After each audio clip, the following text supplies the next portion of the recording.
네, 우리 생활과 밀접한 경제 소식들 살펴보는 생활경제 콕입니다. 경제부 조태현 기자와 함께합니다. 어서 오십시오. 네, 안녕하세요. 자, 폭스바겐 사태 먼저 살펴보겠습니다. 디젤 게이트라고 불리는데 이게 환경부의 조사 결과 국내에서 판매된 이 폭스바겐의 경유차도 배출가스 저감 장치가 조작됐다 이런 결론이 나왔죠. 네, 그렇습니다. 이제 환경부가 폭스바겐에서 문제가 된 엔진 장착한 경유차 6개 차종 7대를 검사를 했습니다. 네. 이 결과 현행법에서 금지된 임의 설정 사실을 확인했는데요.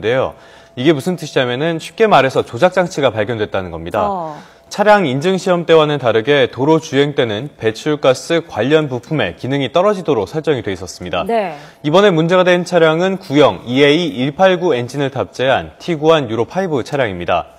이 후속 모델인 신형 EA288 엔진을 장착한 골프 유로5와 유로6 차량 4종은 아직까지 문제점이 확인되지 않았습니다. 이번 결과에 따라서 환경부는 우선 판매 정지와 리콜 명령을 내렸는데요. 또 15개 차종에 대해서 과징금 141억 원을 부과했습니다. 네, 배출가스 외에 그 연비에 대한 조사도 이루어지는 겁니까? 네, 그렇습니다. 이 환경부는 배출가스를 담당하게 되고요. 네. 연비나 자동차 안전성에 대해서는 국토교통부가 조사를 하게 되겠습니다. 네. 일단 배출가스 저감장치 조작 자체가 확인이 된 만큼 국토부에서는 연비에 대한 조사에 나서기로 했습니다. 이 조사는 3단계로 진행이 되는데요. 가장 첫 단계는 환경부로부터 조사 자료를 넘겨받아서 이 배출가스 조작과 연비에 어떤 연관이 있는지 확인하는 작업입니다. 네. 자동차안전연구원에 환경부 자료를 분석을 의뢰를 하는데 다음 달 중순까지 이 상관관계가 조사가 될 것으로 보입니다. 이 과정에서 연관성이 있다는 판단이 나오면 다음 단계로 넘어가는데요. 폭스바겐의 구형 엔진을 장착한 티구안 등 4개 차종을 대상으로 연비를 조사하게 됩니다.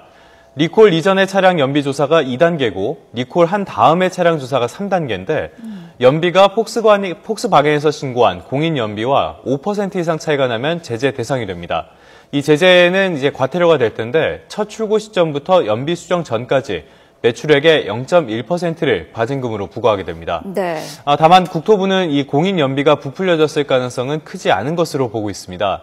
연비 조사는 이 실험실에서 진행을 하는데 핸들 조작은 하지 않고 바퀴만 돌리는 형태로 진행을 합니다. 이렇다 보니까 이제 폭스바겐의 조작 장치가 실험실에서는 저감 장치가 정상적으로 작동을 하고 실제 도로에서 조작되는 구조거든요. 네. 그러면 실험실에서 진행되는 이 실험에서는 큰 차이가 나지 않을 가능성이 큰 구조라고 보셔도 되겠습니다. 네. 일단 폭스바겐은 리콜을 하겠다는 입장이죠. 네, 그렇습니다. 아우디 폭스바겐 코리아는 환경부의 발표가 나온 뒤에 곧바로 리콜 등에 필요한 조치를 하겠다고 밝혔습니다. 네. 다만 유로5 차량에서 문제가 있다는 내용은 이미 그룹 차원에서 밝힌 내용이라고 설명했는데요. 유로6 차량에는 문제가 없다고 기존에도 계속 밝혀왔었습니다. 네. 환경부 조사에서 이러한 사실이 확인됐다고 주장을 하는 모습입니다. 정부의 판매 정지 명령에 대해서는 문제가 된 차량들은 이미 판매가 올해 중순까지 다 중단이 돼서 추가로 조치할 것이 없다는 입장이고요. 이번에 리콜 대상은 15개 차종에서 15,000여 대가 정도가 지금 집계가 돼 있습니다. 네. 이르면 내년 초쯤에 리콜 등의 조치가 이루어질 전망인데요. 이 내년 1월쯤은 이제 폭스바겐 그룹 본사가 전 세계적인 리콜을 진행하겠다고 밝힌 그 시점이기도 합니다. 네. 폭스바겐 코리아는 이번 발표가 앞으로 판매에 상당히 부정적인 영향을 끼치지 않을까 걱정하는 모습입니다. 디젤 게이트가 터진 지난 9월에 판매량이 굉장히 줄었습니다.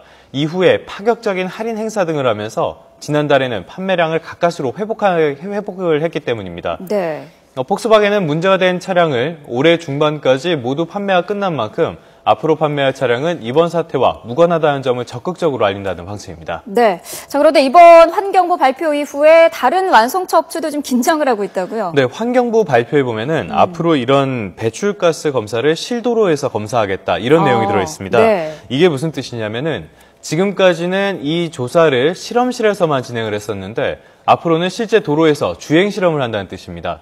대형 차량은 이것이 내년 1월부터 적용이 되고요. 네. 얼마 남지 않았죠.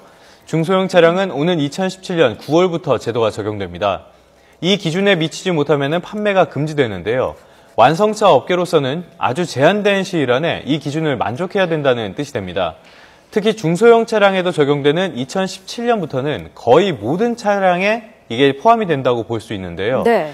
기준 충족을 위한 비용을 기업이 떠안아야 되고 그만큼 판매 가격에도 영향을 미칠 수밖에 없습니다. 네. 배출가스를 줄이기 위한 장치를 장착하려면 일단은 비용이 200에서 300만 원가량인 것으로 알려졌는데요. 네. 그만큼이 차량 비용에 들어갈 수 있다고 봐야겠죠. 네.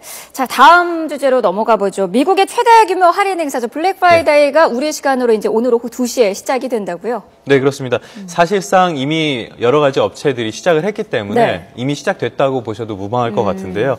이 미국의 전통적인 연말 쇼핑 할인 시즌입니다. 네. 유통업체들이 재고를 할인하니까 쉽게 말해서 재고를 털어내는 행사라고 보셔도 되겠는데 미국 연간 소비의 20%가량이 이 기간 동안에 일어날 정도입니다. 국내에서도 해외 직접 구매, 요즘 직구라는 말 많이 쓰죠. 네. 이쪽에 대한 관심이 커지면서 직접 구매를 하려는 수요가 많은데요. 이 직구를 하려면 종합 쇼핑몰이나 가전 쇼핑몰 등을 이용하면 됩니다. 쇼핑몰에 가입한 뒤에 사고자 하는 물건을 정하고 해외에서 사용이 가능한 신용카드 결제 정보를 입력하면 됩니다. 주의할 점은 물건값과 배송비가 있고 여기에 현지 세금이나 관세가 추가되는 경우도 있다는 건데요. 네. 이런 것들이 좀 어렵다면 대형 쇼핑몰, 온라인 쇼핑몰에서 운영하는 직구를 이용해도 되겠습니다. 네, 알겠습니다. 지금까지 생활경제 소식 조태윤 기자와 알아봤습니다. 수고하셨습니다. 네, 고맙습니다.